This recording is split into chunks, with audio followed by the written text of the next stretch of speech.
कारसाज हादसे की बड़ी अपडेट सामने आ गई है। फरीकैन के दरमियान दियत का मामला तय पा गए हैं, मुलजिमा को माफ कर दिया गया है। जी व्यूअर्स, कारसाज हादसे के फरीकैन के दरमियान दियत के मामला तय पा गए हैं और मुतासरा फैमिली ने मुलजिमा नताशा को माफ कर दिया है। तफसीलात जो सामने आई हैं उसके मुताबिक कारसाज हादसा केस में फरीकैन के दरमियान मामला तय पा गए हैं और नताशा की जानिब से जाँ बहक अफराद के लवाहिकीन को दियत अदा की जाएगी। दियत रकम के पे ऑर्डर की कॉपी आज अदालत में पेश की जाएगी। जाँ बहक इमरान आरिफ और आमना आरिफ के वर्सा ने हल्फनामा तैयार करवा लिया है। हल्फनामे आज मुलजिमा की दरखास्त जमानत की समाअत में पेश किए जाएंगे और वर्सा की जानिब से मुलजिमा की दरखास्त जमानत पर नो ऑब्जेक्शन सर्टिफिकेट भी जमा करवाया जाएगा। No objection certificate Imran Arif की अहलिया, बेटे और बेटे की जानिब से जमा करवाए जाएंगे। हल्फनामे में ये कहा गया है कि हमारे दरमियान मामला तय पा गए हैं, हमने मुलजिमा को माफ कर दिया है, हमने अल्लाह के नाम पर माफ किया है जो बड़ा मेहरबान और निहायत रहम करने वाला है। हल्फनामे में मजीद ये भी कहा गया है कि मुलजिमा को जमानत देने पर कोई एतराज नहीं है,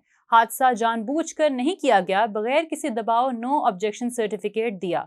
हल्फनामे में जो भी कहा है बिल्कुल दुरुस्त है। मीडिया रिपोर्ट्स में ज़राए के हवाले से ये भी बताया गया है कि नताशा के अहले खाना ने इमरान आरिफ और आमना आरिफ के अहले खाना को 5.5 करोड़ रुपए से जायद दियत के तौर पर रकम अदा की गई है। ज़राए का मजीद ये भी बताना था कि रकम की अदायगी पे ऑर्डर के जरिए की गई।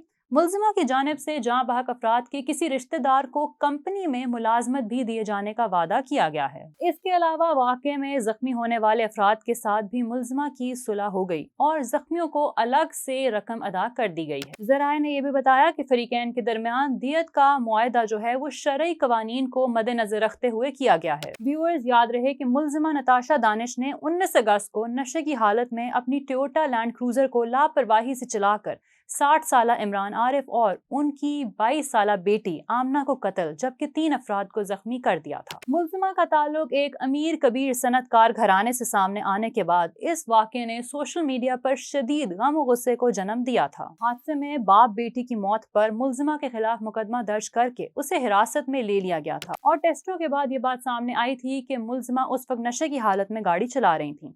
मुलजिमा को हादसे के बाद हुई पहली समाअत में वकील और डॉक्टर ने नफ्सियाती मरीज करार भी दिया था। ताहम बाद में ये जारी करदा रिपोर्ट में माहिर नफ्सियात ने तस्दीक की थी कि उसे कोई भी ज़हनी मसला लाहिक नहीं है। जी व्यूअर्स, ये कारसाज केस में एक अहम पेशरफ सामने आई है। बताया ये जा रहा है कि 5 करोड़ से जायद दियत की रकम दी जा रही है नताशा के घर वालों की तरफ से आमना आरिफ के घर वालों को। जी व्यूअर्स, तो इस तमाम मामले के ऊपर आपकी क्या राय है, हमें नीचे कमेंट सेक्शन में ज़रूर बताइएगा।